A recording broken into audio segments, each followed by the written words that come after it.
Elisa, esto que hace la Cámpora, como otras acciones de otros sectores del kirchnerismo, ¿te hace acordar a lo que hacía Chávez en Venezuela?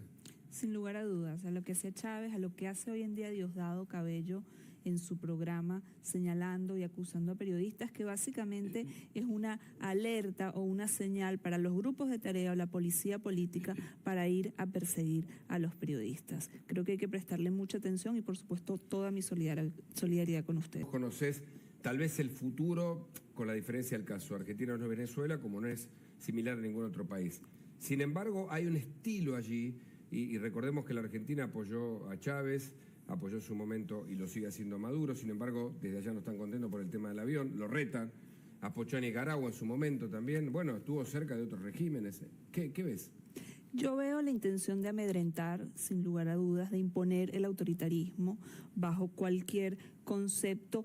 Y evidentemente desde Venezuela veo que no se entiende el concepto de la separación de los poderes, de la independencia, de la justicia, y quieren mandar este mensaje directamente a Argentina. Preocupa, por supuesto, la falta de reacción de Argentina o la complacencia de Argentina, que esperamos no se extienda hasta otros ámbitos, porque más allá de lo que está sucediendo con el avión y del nefasto tratamiento que ha habido desde Venezuela en relación a las autoridades argentinas, estamos de cara a una nueva Asamblea de Derechos Humanos en las Naciones Unidas, en donde Argentina va a tener que posicionarse en relación a lo que sucede en Venezuela. Y creo que ahí es justamente donde se juega el rol de un país democrático y defensor de derechos humanos como lo es este país. Carlos. Déjame sumarle esta pregunta, sí, claro, a Elisa, porque pensaba, bueno, hace muchos años que estás acá en Argentina y hace muchos años que nosotros decimos, bueno, miren que de a poco un camino a Venezuela estamos haciendo.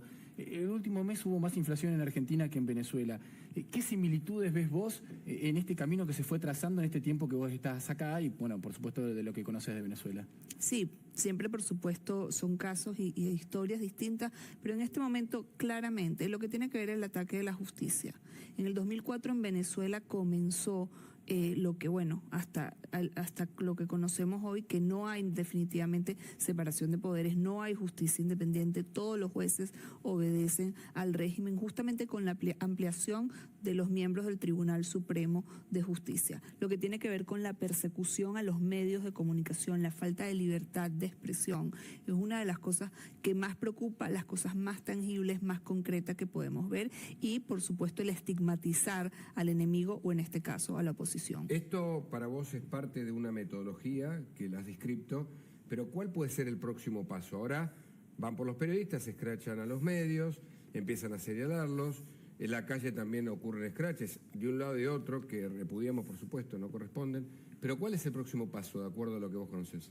Yo creo, Hugo, en este sentido, y lo voy a plantear desde lo positivo, creo que el próximo paso tiene que ser de la dirigencia política y de la sociedad civil a no permitir que esto siga avanzando. Lo digo por experiencia, es mucho más fácil defender una democracia cuando se tiene que recuperarla cuando no se tiene. Y no se pueden dar las instituciones, la separación de poderes y la importancia de la democracia por sentado. Hay que defenderla como lo hacen ustedes día a día.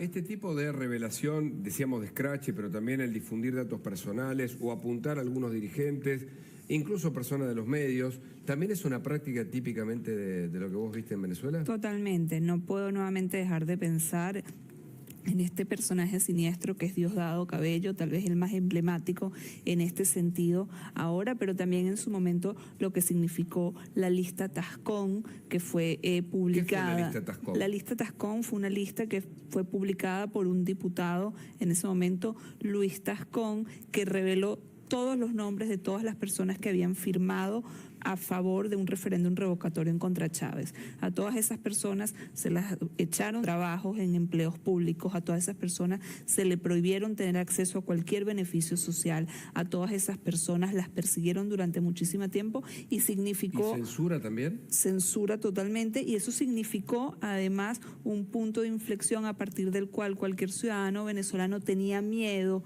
a hacer una solicitada de manera pública porque sabía que estaba expuesto a la persecución y consecuencias mucho peores. Diosdado es la mano derecha de Maduro, pero vos decís que es el brazo ejecutor de varias de las políticas que piensa el primer mandatario venezolano? Sin duda alguna, Diosdado nuevamente es uno de los personajes más siniestros del régimen, que viene desde la época del golpismo de Hugo Chávez, y quien tiene a cargo, entre otras cosas, muchas de las facciones militares y todo lo que tiene que ver con la represión y la persecución en Venezuela. ¿Qué podemos decir sobre el avión en términos del terrorismo o de la conexión con el terrorismo internacional, Elisa? Bueno, los vínculos de Irán y Venezuela son cada vez más claros. Esto es algo que venimos denunciando hace muchísimo tiempo.